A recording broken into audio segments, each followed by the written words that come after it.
கோவை மாவட்டத்தில் காட்டு யானைகள் விளைநிலங்களை சேதப்படுத்துவதை தடுக்க நடவடிக்கை எடுக்க வேண்டும் என விவசாயிகள் கோரிக்கை விடுத்துள்ளனர்.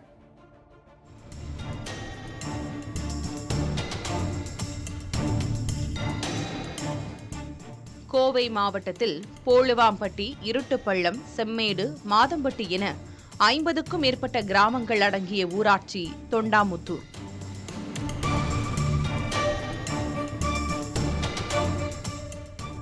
வனப்பகுதியை ஒட்டிய விவசாய நிலங்கள் இங்கு மிகுதியாக இருப்பதால் மலையிலிருந்து இறங்கும் யானைகள் ஊருக்குள் புகுந்து விளைபொருட்களை சேதம் செய்கின்றன.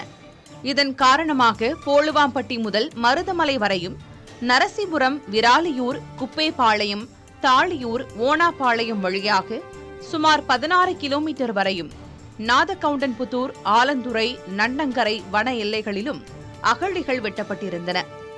ஆனால் பல ஆண்டுகளாக பராமரிப்பு இன்றி மண் மூடிய அகழியை யானைகள் எளிதாக கடந்து விவசாய நிலங்களுக்குள் புகுந்து விடுவதாக விவசாயிகள் தெரிவிக்கின்றனர்.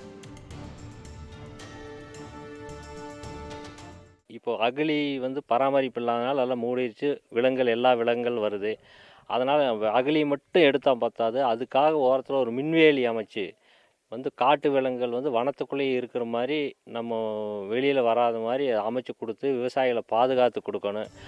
இதில் கெம்பெனூர், அட்டுக்கல், குப்பைபாளையம், நாதகவுண்டன்புத்தூர் என பல்வேறு பகுதிகளில் பெரிய பாறைகள் குறுக்கிடுகின்றன. பொதுவாக யானைகள் அகழி என்பது மேலே 3 மீட்டர் அகலம், 3 மீட்டர் ஆழம், அடி ஆழத்தில் 2.5 மீட்டர் அகலம் என கணக்கிட்டு பி வடிவில் அகழிகள் வெட்டப்பட வேண்டும்.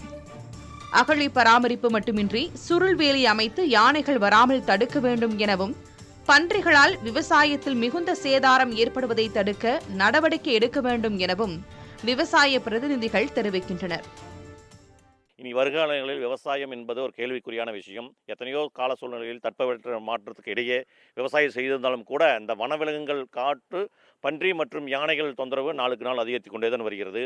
வனத்துறை புதிய ஏற்பாடுகளை செய்து தர வேண்டும். வனத்தை ஒட்டியிருக்கின்ற பகுதிகளிலே அதிக அளவில் நவீன மின் வேலிகள் கூடிய அகழிகளுடன் மின்வேலிக்கூடிய வேலிகள் அமைத்து பாதுகாக்கப்பட வேண்டும். அது மட்டுமல்ல, நிறைய மலையொட்டிய பகுதிகளிலே மலைக்குள்ளே சுனைகள் இருக்குது, நீரூற்றங்கள் நிறைய இருக்குது. அதெல்லாம் தூர்வாரப்பட்டு அது யானைகளுக்கு போதுமான உணவு வசதி மற்றும் தண்ணீர் வசதி ஏற்படுத்தி கொடுக்க வேண்டும். மலையொட்டிய பகுதிகளிலே ரோந்து பணியை மேற்கொள்வதற்காக மலையொட்டிய பகுதிகளிலே ரோடுகள் அமைக்கப்பட வேண்டும்.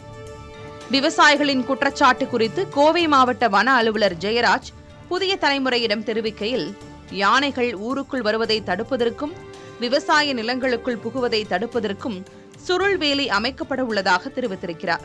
கோவையில் 10 கிலோமீட்டர் தொலைவில் யானைகள் காட்டுக்குள்ளிருந்து வெளியே வரும் இடங்களில் இந்த சுருள்வேலி அமைக்கப்பட உள்ளதாகவும், கிலோமீட்டருக்கு 70 லட்சம் ரூபாய் என 7 கோடி ரூபாய் நிதி ஒதுக்கப்பட்டுள்ளதாகவும் அவர் குறிப்பிட்டார். இதற்கான பணிகள் விரைவில் தொடங்கும் என்றும் வன அலுவலர் ஜெயராஜ் கூறினார். கோவையின் புறநகர் பகுதிகளில் காட்டு யானைகள் தொடர்ந்து ஊருக்குள் வருவதும் விவசாய பயிர்களை சேதப்படுத்துவதும் தொடர்கதையாக இருக்கிறது.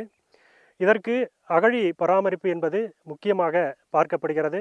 மேலும் குறிப்பிட்ட யானைகள் அதிகமாக வெளியே வரக்கூடிய இடங்களை தேர்வு செய்து வனத்துறை சுருள்வேலி அமைத்து யானைகள் வராமல் தடுக்க வேண்டும் என்பதும் விவசாயிகளுடைய ஒரு தொடர்ச்சியான கோரிக்கையாக இருக்கிறது. புதிய தலைமுறைக்காக கோவையிலிருந்து ஒளிப்பதிவாளர் தேமனுடன் சுதீஷ்.